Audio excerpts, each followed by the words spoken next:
Our whole family was planning a vacation trip together, but when my husband's childhood friend, Mallory, found out, she pleaded to join us. Without a second thought, Henry canceled my plane ticket and gave it to her instead, arranging for me to travel on a hard seat in a 36-hour train ride. I looked over at my in-laws, and to my surprise, they all agreed with my husband's decision. So, I went along with the plan. I took my train ticket and traveled west. I ended up staying away for 3 months, and the whole family was thrown into a panic. It was rare for my husband to get an extended vacation, so our family decided to go on a long trip together. I had started planning everything 6 months in advance, selecting destinations, creating an itinerary, and booking everything. Since everyone in the family was so hands-off, I ended up in charge of flights, hotels, meals, and all activities. I didn't mind doing the work. It would be worth it as long as everyone was happy. Flights were hard to book, so I reserved tickets for the whole family early on. When my sister-in-law mentioned she had never experienced first class, I even paid out of pocket to upgrade everyone. Just before we were set to leave, my husband suddenly told me Mallory heard about the trip and wanted to join us. Our flight is full, so you'll need to take the train. I've already bought your ticket. He sent me an electronic ticket for the train on WhatsApp. What's the meaning of this? I asked. This is supposed to be a family trip, and you're bringing Mallory along? Of course. Mallory wants to come, so I have to bring her along, Henry replied. I was furious. When my sister asked to join us, you were very clear. This was a family trip, and you didn't want to bring anyone from outside, and just have fun together. Now that Mallory wants to come, you agree immediately? Mallory and your sister are different, he said. We're closer than family. We practically are family. Scoffing, I spat. I bought the plane tickets ages ago. Why do I have to take the train? There were no seats left on the flight, so I had to refund your ticket and get one for Mallory. The only option left for you is the train. Henry shrugged, not caring about my opinion. I looked at the electronic ticket he sent. It was for a 36-hour hard seat. So you bought Mallory a first-class plane ticket while I sit for 36 hours on a train? I asked in disbelief. He smirked. Didn't you say you liked watching the scenery from the train? Here's your chance to see it all. I looked toward my in-laws, and my father-in-law quickly turned his face away. My mother-in-law tried to comfort me. Camille, Mallory, and Henry have been friends since they were little. They have so much to talk about. It only makes sense for them to sit together. Just bear with it for now. We'll meet up once you arrive. My sister-in-law, Nicole, chimed in. Sis, Mallory has a delicate constitution. There's no way she could handle such a long train ride. You're strong and healthy. You can manage. I laughed bitterly.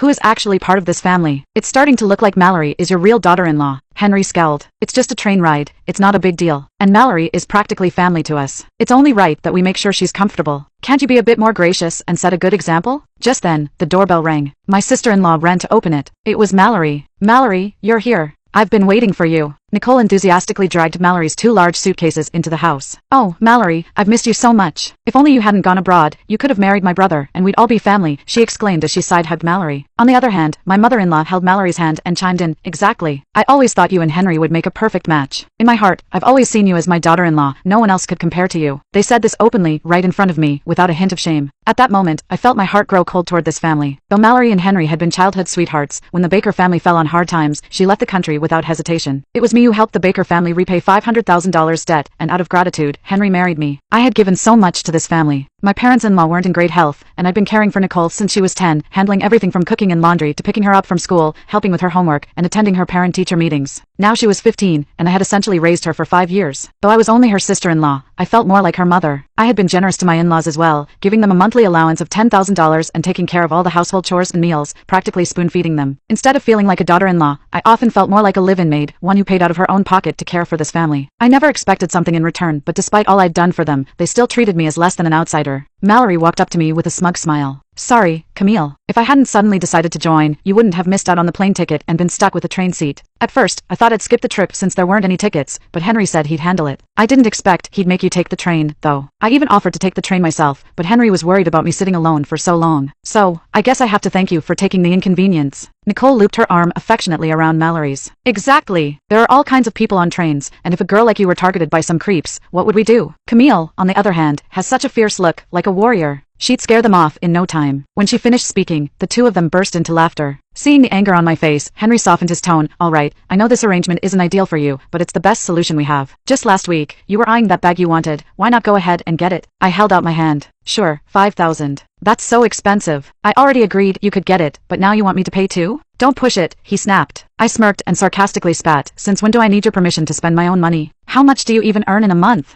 At that instant, his face flushed in embarrassment. That's not fair. His monthly salary was only $3,000, while I earned $100,000. His salary didn't even cover his own expenses. I'd been supporting this household from the start. When we got married, he didn't give me any dowry. I paid off that $50,000 debt and even added $30,000 as a wedding gift, plus I bought our house. This comfortable life they now enjoyed was all thanks to me. If they loved Mallory that much, then they could have her as their daughter-in-law instead. Camille, hurry up and make dinner. It's already late, and everyone's hungry, my mother-in-law urged. I didn't reply to her and turned to Mallory with a smile. Mallory, you and Henry grew up together, so I assume you used to eat here a lot? Of course. Back then, Henry and I practically had every meal together, Mallory chirped. So, after all these years abroad, you must really miss Mom's cooking, right? I looked at my mother-in-law and continued, Mom, shouldn't you get started on dinner for Mallory? After speaking, I sat down on the couch and turned on the TV. Shortly after, Henry came over, annoyed. How could you make Mom cook? You know her health isn't great. Get up and make dinner. Feigning surprise, I replied, Mom, you're unwell? Is it serious? Why didn't you tell me? My mother-in-law snapped back, irritated.